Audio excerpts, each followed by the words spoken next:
ตัวแม่ไม่มองว่าโมงามเด่นแต่บัวก็เป็นดอกบัวทุกวันอย่างนี้ไม่อยากเด่นดังแต่มุ่งหวังในทางเด่นดีเกิดมาเพื่อสร้างบารมีถวายชีพนี้บูชา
จัดดอกไม้ถวายเป็นพุทธบูชาที่วัดสันกูทอง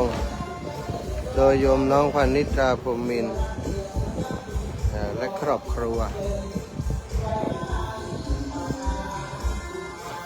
จะมีปล่อยหลวงวันพุธนะ ปล่อยหลวงตาลซุ้มประตู ยกชัดซุ้มประตูวัดสันกูทองของครูบา40,000วัดแห่งนี้โยมน้องเคยได้เอากฐินมาทอดถวายหลายปีก่อนละแต่วันนี้ก็มาทำดอกบัวเพื่อจะมาเป็นเอามาบูชา เป็นพุทธบูชาธรรมบูชาสังฆบูชา